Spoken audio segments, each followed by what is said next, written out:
I don't agree with them being sellers. I just don't understand the premise.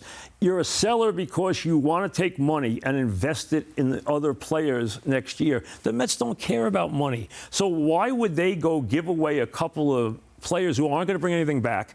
Nobody's going to take Verlander with that contract. Nobody's going to take Scherzer with that contract. Plus, hey, they need those guys next year because they don't have any pitchers in their organization. So the bottom line is they're going to have to build on that, get a couple of more pitchers to put in the rotation, hope for the best, get Diaz back, and hope these guys still have something left. They gave them a lot of money, and it hasn't worked out. Well, they're not trading those two guys. No, it doesn't make any sense. Verlander wants to be here. His wife wants to be here. That's obvious. They both have no trades, and plus Scherzer's got that option, $40 million option next year. $20 million on his contract, and 2 years for Verlander. Nobody's touching those contracts. It's ridiculous. You know, you think the Orioles with a $60 million payroll are going to get Scherzer or Verlander? It doesn't make any sense. Knowing he's picking up $42 million next year. It's ridiculous unless he takes the whole contract. And why would he do that? To get a prospect, they're not going to get a great prospect. Well, right, they're going to have to pay half of it at the very least. And now you're pitching, you're basically going to pay for somebody else. If you could get, look, I think they should break up Scherzer, Verlander, just because it's not working and it's a lot of money there. If you're not going to trade those guys, Mike, what would you do if you're the Mets at the deadline? I think the Mets I wouldn't do anything at the deadline. I would try to play with the players I have now. If I can grab a pitcher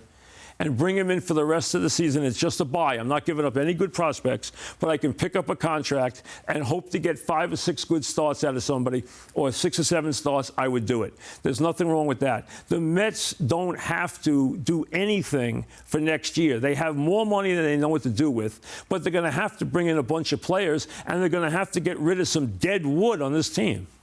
They need to look at moves, though. They're going to help next year. This year, to me, lost cause. You want to tell me that the Mets are going to get back in this thing? They're 7 games out of a wild card spot. They've shown no reason to believe that they're going to give you this sort of extended stretch of baseball. What's the point? But I'm not necessarily saying just take a shot at it. But the idea, though, Mike, if you're going to add to the team, you add for next year in addition to this year. I don't want rentals. That's the point I'm trying to make. I'll take a rental because if it's only money, it's money. Money means But I'm not giving up prospects. No, they don't. That's the issue. They don't have a lot of prospects. That's fine. But any of the prospects they do have. Nobody wants their prospects, okay? Unless you want to give them the catcher, and nobody's going to get. They're not going to give the catcher to anybody. I wouldn't trade him for anybody. No, they won't. No way. They won't. He's a real player. There's no question. He's got great power. When you get a catcher who can hit 30 home runs, he gives you a huge dynamic. Now he's got a lot to learn behind the plate, but he's got great power.